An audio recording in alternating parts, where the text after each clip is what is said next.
গল্পকথন by Kallol chapter 2 তে আমাদের আজকের নিবেদন রবীন্দ্রনাথ ঠাকুরের দুটি ছোট গল্প। প্রথমটি রামকানের নির্বুদ্ধিতা এবং পরেরটি যজ্ঞেশ্বরের যজ্ঞ। প্রথমে শুরু করছি রবীন্দ্রনাথ ঠাকুরের গল্পগুচ্ছ থেকে নেয়া গল্প রামকানের নির্বুদ্ধিতা। যাহারা বলে গুরুচরণের মৃত্যুকালে তাহার দ্বিতীয় পক্ষের সংসারটি অন্তঃপুরে বসিয়া তাস খেলিতেছিলেন, তাহারা বিশ্বনিন্দু, তাহারা তিলকে তাল করিয়া তোলে। আসলে গৃহিণী তখন এক পায়ের উপর বসিয়া দ্বিতীয় পায়ের হাঁটু চিবুক পর্যন্ত উত্থিত করিয়া কাঁচা তেঁতুল, কাঁচা লঙ্কা এবং চিংড়ি মাছের ঝাল চচ্চড়ি দিয়া অত্যন্ত মনোযোগের সহিত পান্তা ভাত খাইতেছিলেন। বাহির হইতে যখন ডাক পড়িল, তখন স্তূপাকৃতি চর্বিত ডাটা এবং নিঃশেষিত অন্নপাত্রটি ফেলিয়া গম্ভীর মুখে কহিলেন, দুটো পান্তা ভাত যে মুখে দেব তারও সময় পাওয়া যায় না। এদিকে ডাক্তার যখন জবাব দিয়া গেল, তখন গুরুচরণের ভাই রামকানাই রোগীর পার্শ্বে বসিয়া ধীরে ধীরে কহিলেন, দাদা, তোমার যদি উইল করিবার ইচ্ছা থাকে তো বলো। গুরুচরণ ক্ষীণস্বরে বলিলেন, আমি বলি, তুমি লিখিয়া লও। রামকানাই কাগজ কলম লইয়া প্রস্তুত হইলেন। গুরুচরণ বলিয়া গেলেন, আমার স্থাবর অস্থাবর সমস্ত বিষয় সম্পত্তি আমার ধর্মপত্নী শ্রীমতী বরদা সুন্দরীকে দান করিলাম। রামকানাই লিখিলেন, কিন্তু লিখিতে তাহার কলম সরিতেছিল না। তাহার বড় আশা ছিল তাহার একমাত্র পুত্র নবদ্বীপ অপুত্রক জ্যাঠামশায়ের সমস্ত বিষয় সম্পত্তির অধিকারী হইবে। যদিও দুই ভাই পৃথগণ্য ছিলেন, তথাপি এই আশায় নবদ্বীপের মা নবদ্বীপকে কিছুতেই চাকরি করিতে দেন নাই এবং সকাল সকাল বিবাহ দিয়েছিলেন, এবং শত্রুর মুখে ভস্য নিক্ষেপ করিয়া বিবাহ নিষ্ফল হয় নাই।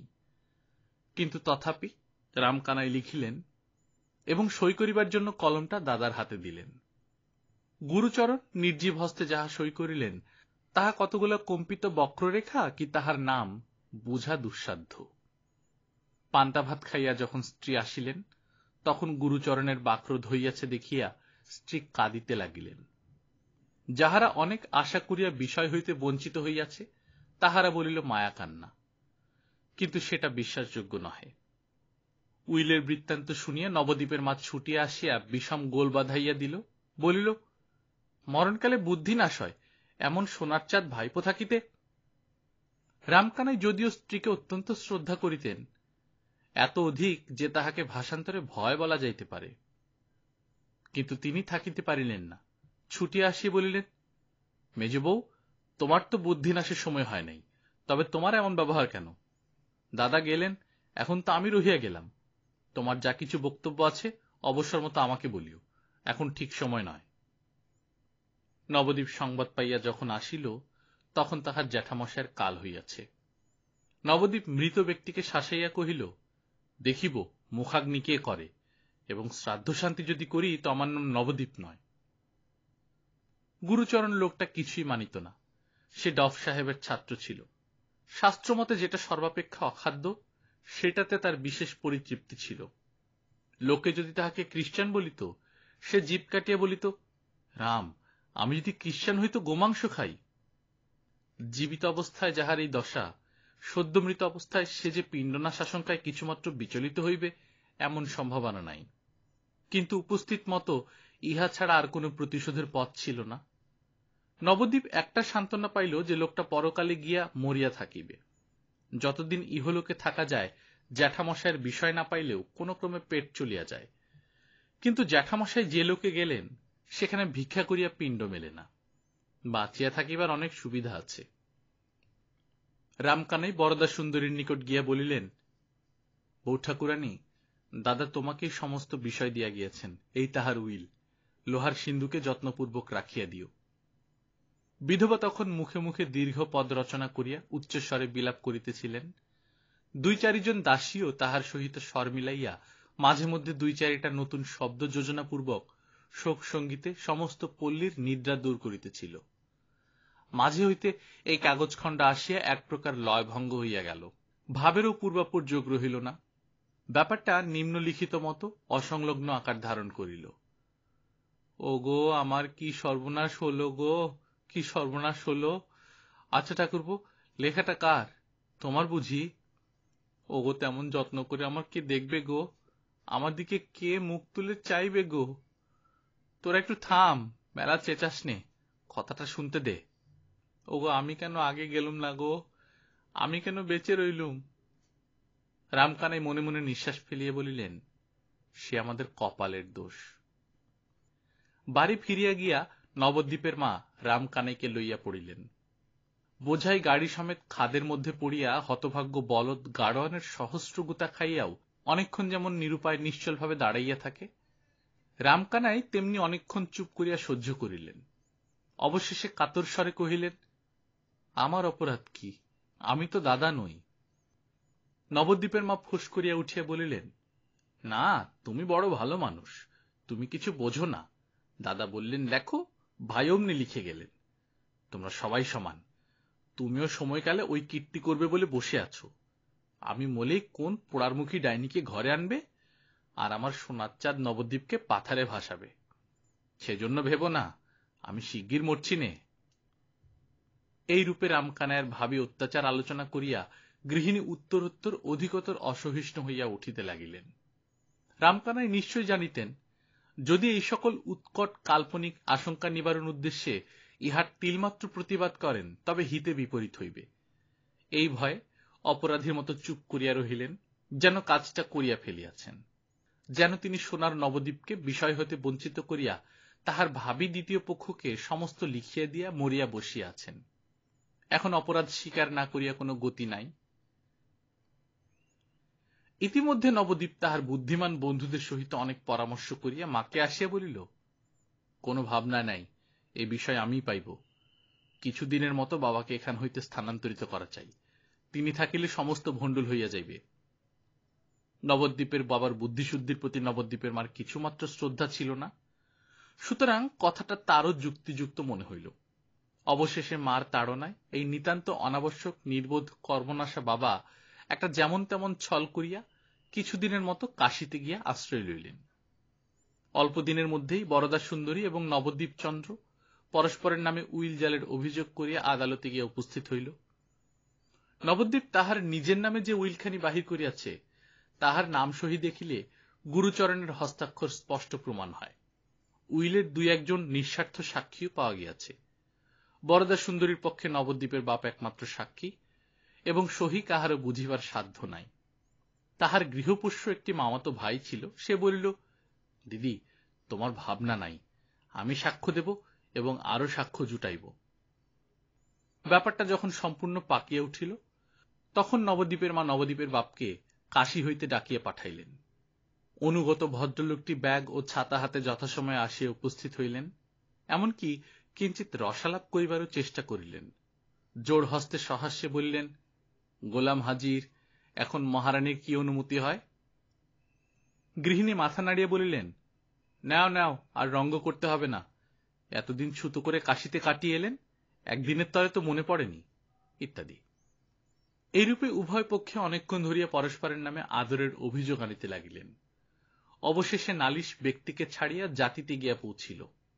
নবদ্বীপের মা পুরুষের ভালোবাসার সহিত মুসলমানের মুরগি বাচ্ছলের তুলনা করিলেন।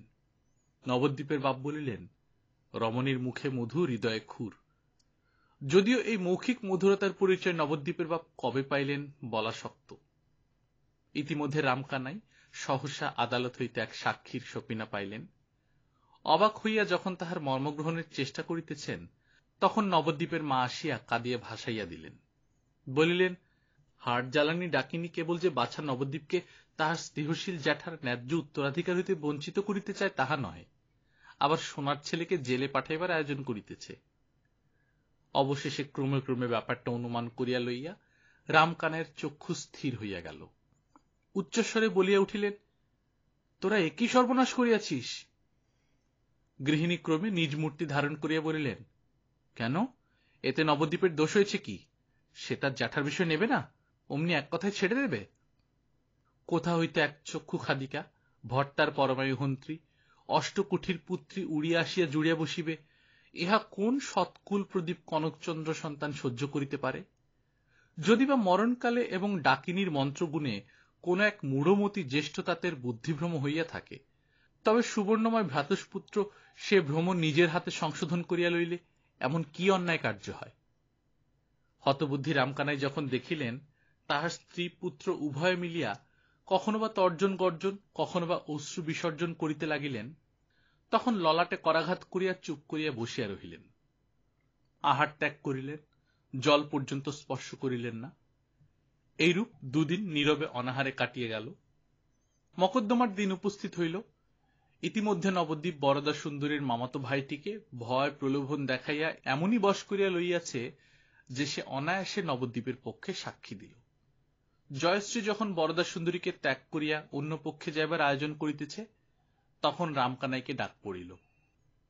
অনাহারে মৃতপ্রায়, শুষ্ক ওষ্ঠ, শুষ্ক রসনা বৃদ্ধ, কম্পিত শীর্ণ অঙ্গুলি দিয়া সাক্ষ্যমঞ্চের কাঠগড়া চাপিয়া ধরিলেন। চতুর ব্যারিস্টার অত্যন্ত কৌশলে কথা বাহির করিয়া লইবার জন্য জেরা আরম্ভ করিলেন। বহুদূর হইতে আরম্ভ করিয়া সাবধানে অতি ধীর বক্রগতিতে প্রসঙ্গের নিকটবর্তী হইবার উদ্যোগ করিতে লাগিলেন। তখন রামকানাই জজের দিকে ফিরিয়া জোর হস্তে কহিলেন, হুজুর, আমি বৃদ্ধ, অত্যন্ত দুর্বল, অধিক কথা কহিবার সামর্থ্য নাই। আমার যা বলিবার সংক্ষেপে বলিয়া লই। আমার দাদা স্বর্গীয় গুরুচরণ চক্রবর্তী মৃত্যুকালে সমস্ত বিষয় সম্পত্তি তাহার পত্নী শ্রীমতী বরদা সুন্দরীকে উইল করিয়া দিয়া যান। সে উইল আমি নিজ হস্তে লিখিয়াছি এবং দাদা নিজ হস্তে স্বাক্ষর করিয়াছেন। আমার পুত্র নবদ্বীপচন্দ্র যে উইল দাখিল করিয়াছেন তাহা মিথ্যা। এই বলিয়া রামকানাই কাঁপিতে কাঁপিতে মূর্ছিত হইয়া পড়িলেন। চতুর ব্যারিস্টারের সকৌতুকে পার্শ্ববর্তী অ্যাটর্নিকে বলিলেন, বাই জোভ, লোকটাকে কেমন ঠেসে ধরেছিলুম। মামাতো ভাই ছুটিয়া গিয়া দিদিকে বলিল, বুড়ো সমস্ত মাটি করিয়াছিল, আমার সাক্ষ্যে মোকদ্দমা রক্ষা পায়। দিদি বলিলেন, বটে, লোক কে চিনতে পারে, আমি বুড়োকে ভালো বলে জানতুম। কারারুদ্ধ নবদ্বীপের বুদ্ধিমান বন্ধুরা অনেক ভাবিয়া স্থির করিল, নিশ্চয় বৃদ্ধ ভয়ে এই কাজ করিয়া ফেলিয়াছে। সাক্ষীর বাক্সের মধ্যে উঠিয়া বুড়া বুদ্ধি ঠিক রাখিতে পারে নাই। এমনতর আস্ত নির্বোধ সমস্ত শহর খুঁজিলে মেলে না, সমস্ত শহর খুঁজিলে মিলে না। গৃহে ফিরিয়া আসিয়া রামকানাইয়ের কঠিন বিকার জ্বর উপস্থিত হইল। প্রলাপে পুত্রের নাম উচ্চারণ করিতে করিতে এই নির্বোধ সর্বকর্ম পণ্ডকারী নবদ্বীপের অনাবশ্যক বাপ পৃথিবী হইতে অপসৃত হইয়া গেল। আত্মীয়দের মধ্যে কেহ কেহ কহিল, আর কিছুদিন পূর্বে গেলেই ভালো হইত, কিন্তু তাহাদের নাম করিতে চাহি না। আপনারা শুনছিলেন রামকানাইয়ের নির্বুদ্ধিতা। এখন শুরু করছি আরেকটি ছোট গল্প, রবীন্দ্রনাথ ঠাকুরের যজ্ঞেশ্বরের যজ্ঞ। একসময় যজ্ঞেশ্বরের অবস্থা ভালোই ছিল। এখন প্রাচীন ভাঙা কোঠাবাড়িটাকে সাপ, ব্যাং, বাদুড়ের হাতে সমর্পণ করিয়া খোড়ো ঘরে ভগবৎ গীতা লইয়া কাল যাপন করিতেছেন। 11 বৎসর পূর্বে তাহার মেয়েটি যখন জন্মিয়াছিল, তখন বংশের সৌভাগ্য শশী কৃষ্ণপক্ষের শেষ কলায় আসিয়া ঠেকিয়াছে। সেই জন্য সাধ করিয়া মেয়ের নাম রাখিয়াছিলেন কমলা। ভাবিয়াছিলেন, যদি এই কৌশলে ফাঁকি দিয়া চঞ্চলা লক্ষ্মীকে কন্যারূপে ঘরে ধরিয়া রাখিতে পারেন। লক্ষ্মী সে ফন্দিতে ধরা দিলেন না, কিন্তু মেয়েটির মুখে নিজের স্ত্রী রাখিয়া গেলেন। বড় সুন্দরী মেয়ে। মেয়েটির বিবাহ সম্বন্ধে যজ্ঞেশ্বরের যে খুব উচ্চ আশা ছিল তাহা নহে, কাছাকাছি যে কোন একটি সৎপাত্রে বিবাহ দিতে তিনি প্রস্তুত ছিলেন। কিন্তু তাহার জ্যাঠাইমা তাহার বড় আদরের কমলাকে বড় ঘর না হইলে দিবেন না পণ করিয়া বসিয়া আছেন। তাহার নিজের হাতে অল্প কিছু সঙ্গতি ছিল, ভালো পাত্র পাইলে তাহা বাহির করিয়া দিবেন স্থির করিয়াছেন। অবশেষে জ্যাঠাইমার উত্তেজনায় শাস্ত্রাধ্যয়ন গুঞ্জিত শান্ত পল্লী গৃহ ছাড়িয়া যজ্ঞেশ্বর পাত্র সন্ধানে বাহির হইলেন। রাজশাহীতে তাহার এক আত্মীয় উকিলের বাড়িতে গিয়ে আশ্রয় লইলেন। এই উকিলের মক্কেল ছিলেন জমিদার গৌরসুন্দর চৌধুরী। তাহার একমাত্র পুত্র বিভূতিভূষণ এই উকিলের অভিভাবকতায় কলেজে পড়াশোনা করিত। ছেলেটি কখন যে মেয়েটিকে আসিয়া দেখিয়াছিল তাহা ভগবান প্রজাপতি জানিতেন। কিন্তু প্রজাপতির চক্রান্ত যজ্ঞেশ্বরের বুঝিবার সাধ্য ছিল না। তাই বিভূতি সম্বন্ধে তাহার মনে কোন প্রকার দুরাশা স্থান পায় নাই। নিরীহ যজ্ঞেশ্বরের অল্প আশা, অল্প সাহস, বিভূতির মতো ছেলে যে তাহার জামাই হইতে পারে এ তাহার সম্ভব বলিয়া বোধ হইল না। উকিলের যত্নে একটি চলনসই পাত্রের সন্ধান পাওয়া গেছে। তাহার বুদ্ধিশুদ্ধি না থাক বিষয় আছে, পাশ একটিও দেয় নাই বটে, কিন্তু কালেক্টরিতে ৩,২৭৫ টাকা খাজনা দিয়া থাকে। পাত্রের দল একদিন আসিয়া মেয়েটিকে পছন্দ করিয়া ক্ষীরের ছাঁচ, নারকেলের মিষ্টান্ন এবং নাটোরের কাঁচাগোল্লা খাইয়া গেল। বিভূতি তাহার অনতিকাল পরে আসিয়া খবর শুনিলেন। যজ্ঞেশ্বর মনের আনন্দে তাহাকেও কাঁচাগোল্লা খাওয়াইতে উদ্যত হইলেন, কিন্তু ক্ষুধার অত্যন্ত অভাব জানাইয়া বিভূতি কিছু খাইল না, কাহার সহিত ভালো করিয়া কথাই কহিল না, বাড়ি চলিয়া গেল। সেই দিনই সন্ধ্যাবেলায় উকিলবাবু বিভূতির কাছ হইতে একটি পত্র পাইলেন। মর্মটা এই যে যজ্ঞেশ্বরের কন্যাকে তাহার বড় পছন্দ এবং তাহাকে সে বিবাহ করিতে উৎসুক। উকিল ভাবিলেন, এ তো বিষম মুশকিলে পড়িলাম। গৌরসুন্দরবাবু ভাবিবেন, আমি আমার আত্মীয় কন্যার সহিত তাহার ছেলের বিবাহের চক্রান্ত করিতেছি। অত্যন্ত ব্যস্ত হইয়া তিনি যজ্ঞেশ্বরকে দেশে পাঠাইলেন এবং পূর্বোক্ত পাত্রটির সহিত বিবাহের দিন যথাসম্ভব নিকটবর্তী করিয়া দিলেন।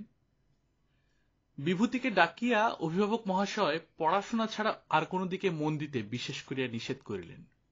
শুনিয়া রাগে বিভূতির জেদ 4 গুণ বাড়িয়া গেল। বিবাহের আয়োজন উদ্যোগ চলিতেছে, এমন সময় একদিন যজ্ঞেশ্বরের খোড়ো ঘরে বিভূতিভূষণ স্বয়ং আসিয়া উপস্থিত। যজ্ঞেশ্বর ব্যস্ত হইয়া কহিলেন, এসো বাবা এসো। কিন্তু কোথায় বসাইবেন, কি খাওয়াইবেন কিছুই ভাবিয়া পাইলেন না। এখানে নাটোরের কাঁচাগোল্লা কোথায়? বিভূতিভূষণ যখন স্নানের পূর্বে রোয়াকে বসিয়া তেল মাখিতেছেন, তখন জ্যাঠাইমা তাহার রজত গিরিনিভ গৌর পুষ্ট দেহটি দেখিয়া মুগ্ধ হইলেন। যজ্ঞেশ্বরকে ডাকিয়া কহিলেন, এই ছেলেটির সঙ্গে আমাদের কমলের বিবাহ হয় নাকি? ভীরু যজ্ঞেশ্বর বিস্ফারিত নেত্রে কহিলেন, সে কি হয়? জ্যাঠাইমা কহিলেন, কেন হইবে না, চেষ্টা করিলেই হয়। এই বলিয়া তিনি বাথানপাড়ার গোয়ালাদের ঘর হইতে ভালো ছানা ও ক্ষীর আনাইয়া বিবিধ আকার ও আয়তনের মোদক নির্মাণে প্রবৃত্ত হইলেন। স্নানাহারের পর বিভূতিভূষণ সলজ্জে সসংকোচে নিজের বিবাহের প্রস্তাব উত্থাপন করিলেন। যজ্ঞেশ্বর আনন্দে ব্যাকুল হইয়া জ্যাঠাইমাকে সুসংবাদ দিলেন। জ্যাঠাইমা শান্তমুখে কহিলেন, তা বেশ হয়েছে বাপু, কিন্তু তুমি একটু ঠান্ডা হও। তাহার পক্ষে এটা কিছুই আশাতীত হয় নাই। যদি কমলার জন্য একদিক হইতে কাবুলের আমির ও অন্য দিক হইতে চীনের সম্রাট তাহার দ্বারস্থ হইত, তিনি আশ্চর্য হইতেন না। ক্ষীণাশ্বাস যজ্ঞেশ্বর বিভূতিভূষণের হাত ধরিয়া বলিতে লাগিলেন, দেখো বাবা, আমার সকল দিক যেন নষ্ট না হয়। বিবাহের প্রস্তাব পাকা করিয়া বিভূতিভূষণ তাহার বাপের কাছে আসিয়া উপস্থিত হইলেন। গৌরসুন্দর নিজে নিরক্ষর ছিলেন বলিয়া শিক্ষিত ছেলেটিকে মনে মনে বিশেষ খাতির করিতেন। তাহার কোন আচরণে বা মতে পাছে তাহার ছেলের কাছে সুশিক্ষা বা শিষ্টতার অভাব ধরা পড়ে, এই সংকোচ তিনি দূর করিতে পারিতেন না। তাহার একমাত্র প্রাণাধিক পুত্র যেন বাপকে মনে মনে ধিক্কার না দেয়, যেন অশিক্ষিত বাপের জন্য তাহাকে লজ্জিত না হইতে হয়, এ চেষ্টা তাহার সর্বদা ছিল। কিন্তু তবু যখন শুনিলেন বিভূতি দরিদ্র কন্যাকে বিবাহ করিতে উদ্যত, তখন প্রথমটা রাগ প্রকাশ করিয়া উঠিলেন। বিভূতি নতশিরে চুপ করিয়া রহিল। তখন গৌরসুন্দর কিঞ্চিৎ শান্ত হইয়া নিজেকে সংশোধন করিয়া লইয়া কহিলেন, আমি কি পণের লোভে তোমাকে বিবাহ করিতে বলিতেছি, তা মনে করিও না। নিজের ছেলেকে লইয়া বেহাইয়ের সঙ্গে দরদস্তুর করিতে বসিব, আমি তেমন ছোট লোক নই, কিন্তু বড় ঘরের মেয়ে চাই। বিভূতিভূষণ বুঝাইয়া দিলেন, যজ্ঞেশ্বর সম্ভ্রান্ত বংশীয়, সম্প্রতি গরিব হইয়াছেন। গৌরসুন্দর দায়ে পড়িয়া মত দিলেন, কিন্তু মনে মনে যজ্ঞেশ্বরের প্রতি অত্যন্ত রাগ করিলেন। তখন দুই পক্ষে কথাবার্তা চলিতে লাগিল। আর সব ঠিক হইল, কিন্তু বিবাহ হইবে কোথায় তাহা লইয়া কিছুতেই নিষ্পত্তি হয় না। গৌরসুন্দর এক ছেলের বিবাহে খুব ধুমধাম করিতে চান, কিন্তু বুড়া শিবতলার সেই খোড়ো ঘরে সমস্ত ধুমধাম ব্যর্থ হইয়া যাইবে। তিনি জেদ করিলেন, তাহারই বাড়িতে বিবাহ সভা হইবে। শুনিয়া মাতৃহীনা কন্যার দিদিমা কান্না জুড়িয়া দিলেন। তাহাদেরও তো একসময় সুদিন ছিল। আজ লক্ষ্মী বিমুখ হইয়াছেন বলিয়া কি সমস্ত সাধ জলাঞ্জলি দিতে হইবে? পিতৃপুরুষের মান বজায় থাকিবে না? সে হইবে না। আমাদের ঘর খোড়ো হোক আর যাই হোক, এইখানেই বিবাহ দিতে হইবে। নিরীহ প্রকৃতির যজ্ঞেশ্বর অত্যন্ত দ্বিধায় পড়িয়া গেলেন। অবশেষে বিভূতিভূষণের চেষ্টায় কন্যাগৃহেই বিবাহ স্থির হইল। ইহাতে গৌরসুন্দর এবং তাহার দলবল কন্যাকর্তার উপর আরো চটিয়া গেলেন। সকলেই স্থির করিলেন স্পর্ধিত দরিদ্রকে অপদস্থ করিতে হইবে। বরযাত্র যাহা জোটানো হইল তাহা পল্টন বিশেষ। এই সম্বন্ধে গৌরসুন্দর ছেলের কোনো পরামর্শ লইলেন না। বৈশাখ মাসে বিবাহের দিন স্থির হইল। যজ্ঞেশ্বর তাহার স্বল্পাবশিষ্ট যথাসর্বস্ব পণ করিয়া আয়োজন করিয়াছে। নূতন আটচালা বাঁধিয়াছে। পাবনা হইতে ঘি, ময়দা, চিনি, দধি প্রভৃতি আনাইয়াছে। জ্যাঠাইমা তাহার যে গোপন পুঁজির বলে স্বগৃহেই বিবাহ প্রস্তাবে জেদ করিয়াছিলেন, তাহার প্রায় শেষ পয়সাটি পর্যন্ত বাহির করিয়া দিয়াছেন। এমন সময় দুর্ভাগার অদৃষ্টক্রমে বিবাহের 2 দিন আগ হইতে প্রচণ্ড দুর্যোগ আরম্ভ হইল। ঝড় যদি বা থামে তো বৃষ্টি থামে না। কিছুক্ষণের জন্য যদি বা নরম পড়িয়া আসে, আবার দ্বিগুণ বেগে আরম্ভ হয়। এমন বর্ষণ 20-25 বছরের মধ্যে কেহ দেখে নাই। গৌরসুন্দর পূর্ব হইতেই গুটিকতক হাতি ও পালকি স্টেশনে হাজির রাখিয়াছিলেন। আশপাশের গ্রাম হইতে যজ্ঞেশ্বর ছইয়ালা গরুর গাড়ি জোগাড় করিতে লাগিলেন। দুর্দিনে গাড়োয়ানরা নড়িতে চায় না। হাতে পায়ে ধরিয়া দ্বিগুণ মূল্য কবুল করিয়া যজ্ঞেশ্বর তাহাদের রাজি করিলেন। বরযাত্রের মধ্যে যাহাদিগকে গরুর গাড়িতে চড়িতে হইল, তাহারা চটিয়া আগুন হইল। গ্রামের পথে জল দাঁড়াইয়া গেছে। হাতির পা বসিয়া যায়, গাড়ির চাকা ঠেলিয়া তোলা দায় হইল। তখনও বৃষ্টির বিরাম নাই। বরযাত্রগণ ভিজিয়া কাদা মাখিয়া বিধি বিড়ম্বনার প্রতিশোধ কন্যাকর্তার উপর তুলিবে বলিয়া মনে মনে স্থির করিয়া রাখিল। হতভাগ্য যজ্ঞেশ্বরকে এই অসাময়িক বৃষ্টির জন্য জবাবদিহি করিতে হইবে। বর সদল বলে কন্যাকর্তার কুটিরে আসিয়া পৌঁছিলেন। অভাবনীয় লোক সমাগম দেখিয়া গৃহস্বামীর বুক দমিয়া গেল। ব্যাকুল যজ্ঞেশ্বর কাহাকে কোথায় বসাইবেন ভাবিয়া পান না। কপালে করাঘাত করিয়া কেবলই বলিতে থাকেন, বড় কষ্ট দিলাম, বড় কষ্ট দিলাম। যে আটচালা বানাইয়াছিলেন তাহার চারিদিক হইতে জল পড়িতেছে। বৈশাখ মাসে যেমন শ্রাবণধারা বহিবে, তাহা তিনি স্বপ্নেও আশঙ্কা করেন নাই। গণ্ডগ্রামের ভদ্র অভদ্র সমস্ত লোকই যজ্ঞেশ্বরকে সাহায্য করিতে উপস্থিত হইয়াছিল। সংকীর্ণ স্থানকে তাহারা আরো সংকীর্ণ করিয়া তুলিল এবং বৃষ্টির কল্লোলের উপর তাহাদের কলরব যোগ হইয়া একটি সমুদ্র মন্থনের মতো গোলমালের উৎপত্তি হইল। পল্লী বৃদ্ধগণ ধনী অতিথিদের সম্মাননার উপযুক্ত উপায় না দেখিয়া যাহাকে তাহাকে ক্রমাগতই জোড় হস্তে বিনয় করিয়া বেড়াইতে লাগিল। বরকে যখন অন্তঃপুরে লইয়া গেল, তখন ক্রুদ্ধ বরযাত্রীর দল রব তুলিল তাহাদের ক্ষুধা পাইয়াছে, আহার চাই।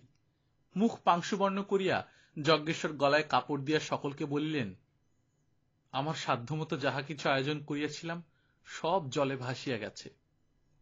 দ্রব্য সামগ্রী কতক পাবনা হইতে পথের মধ্যে, কতক বা ভগ্নপ্রায় পাকশালায় গলিয়া গলিয়া উনান নিবিয়া একাকার হইয়া গেছে।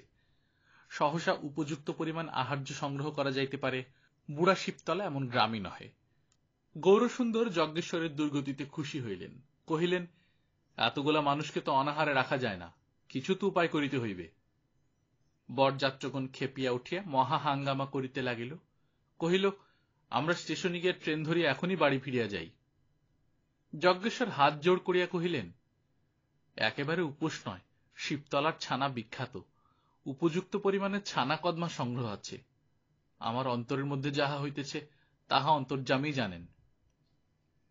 যজ্ঞেশ্বরের দুর্গতি দেখিয়া বাথানপাড়ার গোয়ালারা বলিয়াছিল, ভয় কি ঠাকুর, ছানা যিনি যত খাইতে পারেন আমরা যোগাইয়া দিব। বিদেশি বরযাত্রীগণ না খাইয়া ফিরিলে শিবতলা গ্রামের অপমান, সেই অপমান ঠেকাইবার জন্য গোয়ালারা প্রচুর ছানার বন্দোবস্ত করিয়াছে। বরযাত্রগণ পরামর্শ করিয়া জিজ্ঞাসা করিল, যত আবশ্যক ছানা যোগাইতে পারিবে তো? যজ্ঞেশ্বর কথঞ্চিত আশান্বিত হইয়া কহিল, তা পারিব। আচ্ছা, তবে আনো বলিয়া বরযাত্রগণ বসিয়া গেল। গৌরসুন্দর বসিলেন না। তিনি নীরবে এক প্রান্তে দাঁড়াইয়া কৌতুক দেখিতে লাগিলেন। আহারস্থানের চারিদিকেই পুষ্করিণী ভরিয়া উঠিয়া জলে কাদায় একাকার হইয়া গেছে। যজ্ঞেশ্বর যেমন যেমন পাতে ছানা দিয়া যাইতে লাগিলেন, তৎক্ষণাৎ বরযাত্রগণ তাহা কাঁধ ডিঙাইয়া পশ্চাতে কাদার মধ্যে টপটপ করিয়া ফেলিয়া দিতে লাগিল। উপায়বিহীন যজ্ঞেশ্বরের চক্ষু জলে ভাসিয়া গেল। বারংবার সকলের কাছে জোড়হাত করিতে লাগিলেন, কহিলেন, আমি অতি ক্ষুদ্র ব্যক্তি, আপনাদের নির্যাতনের যোগ্য নই। একজন শুষ্ক হাস্য হাসিয়া উত্তর করিল, মেয়ের বাপ তো বটেন, সে অপরাধ যায় কোথায়? যজ্ঞেশ্বরের স্বগ্রামের বৃদ্ধগণ বারবার ধিক্কার করিয়া বলিতে লাগিল, তোমার যেমন অবস্থা সেই মতো ঘরে কন্যাদান করিলেই এই দুর্গতি ঘটিত না। এদিকে অন্তঃপুরে মেয়ের দিদিমা অকল্যাণ শঙ্কা সত্ত্বেও অশ্রু সংবরণ করিতে পারিলেন না। দেখিয়া মেয়ের চোখ দিয়া জল পড়িতে লাগিল। যজ্ঞেশ্বরের জ্যাঠাইমা আসিয়া বিভূতিকে কহিলেন, ভাই, অপরাধ যা হইবার তা তো হইয়া গেছে, এখন মাফ করো, আজিকার মতো শুভকর্ম সম্পন্ন হইতে দাও। এদিকে ছানার অন্যায় অপব্যয় দেখিয়া গোয়ালার দল রাগিয়া হাঙ্গামা করিতে উদ্যত, পাছে বরযাত্রদের সহিত তাহাদের একটা বিবাদ বাঁধিয়া যায়। এই আশঙ্কায় যজ্ঞেশ্বর তাহাদিগকে ঠান্ডা করিবার জন্য বহুতর চেষ্টা করিতে লাগিলেন। এমন সময় ভোজনশালায় অসময়ে বর আসিয়া উপস্থিত। বরযাত্ররা ভাবিল, বর বুঝি রাগ করিয়া অন্তঃপুর হইতে বাহির হইয়া আসিয়াছেন। তাহাদের উৎসাহ বাড়িয়া উঠিল। বিভূতি রুদ্ধকণ্ঠে কহিলেন, বাবা, এ আমাদের কিরকম ব্যবহার? বলিয়া একটা ছানার থালা স্বহস্তে লইয়া তিনি পরিবেশনে প্রবৃত্ত হইলেন। গোয়ালাদিগকে বলিলেন, তোমরা পশ্চাতে দাঁড়াও, কাহারও ছানা যদি পাকে পড়ে তো সেগুলো আবার পাতে তুলিয়া দিতে হইবে। গৌরসুন্দরের মুখের দিকে চাহিয়া দু একজন উঠিবে কিনা ইতস্তত করিতেছিল।